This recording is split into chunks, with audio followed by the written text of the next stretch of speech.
കർണാടകയിലെ ബലഗാവിയിൽ 3 യുവാക്കൾ ശ്വാസമുട്ടി മരിച്ചുവെന്നാണ് വാർത്ത.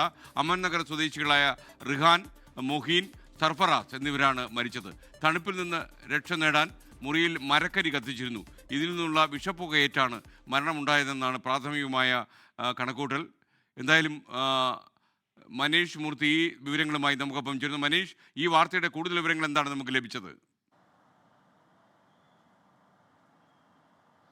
എസ്കെൻ, ദാരുണമായൊരു സംഭവമാണ് ബലഗാവിയിൽ ഉണ്ടായിട്ടുള്ളത്. ബലഗാവിയിൽ തണുപ്പുണ്ട്. തണുപ്പിൽ നിന്ന് രക്ഷ നേടാനായി മരക്കരി കത്തിച്ചിരുന്നവർ റൂമിൽ എന്നുള്ളതാണ് പ്രാഥമികമായി പോലീസ് നൽകുന്ന ഒരു വിശദീകരണം എന്ന് പറയുന്നതുമായി ബന്ധപ്പെട്ട്, ഈ അപകടവുമായി ബന്ധപ്പെട്ട് അമൻനഗർ സ്വദേശികളാണ് മരിച്ചിട്ടുള്ളത്. റിഹാൻ, മൊഹീൻ, അതുപോലെ തന്നെ സർഫറാസ് എന്നിവർക്കാണ് ദാരുണാന്ത്യം സംഭവിച്ചിരിക്കുന്നത്. മാത്രമല്ല, ഇവർക്കൊപ്പം ഉണ്ടായിരുന്ന മറ്റൊരാൾ ഗുരുതരാവസ്ഥയിൽ ആശുപത്രിയിലുണ്ട്. അത് ഷാനവാസ് എന്ന് പറയുന്ന യുവാവാണ് ആശുപത്രിയിലുള്ളത്. എല്ലാം 22-23 വയസ്സുള്ള യുവാക്കളാണ്. എന്തായാലും ദാരുണമായ ഒരു സംഭവമാണ്.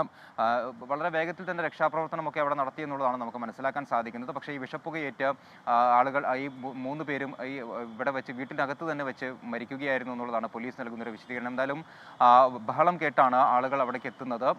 അവിടെ നിന്നും രക്ഷപ്പെടുത്താനായത് ഒരാളെ മാത്രമാണ്.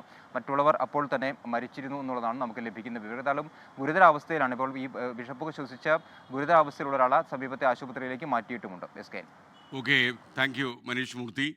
ലോകത്തെവിടെയായാലും ഏത് സമയത്തും 24 വാർത്തകളും ഓഗ്മെന്റഡ് റിയാലിറ്റി പാക്കേജുകളും എക്സ്പ്ലെയിനറുകളും വിശദമായി കാണാൻ ഞങ്ങളുടെ യൂട്യൂബ് ചാനൽ നിങ്ങൾക്ക് സബ്സ്ക്രൈബ് ചെയ്യാം.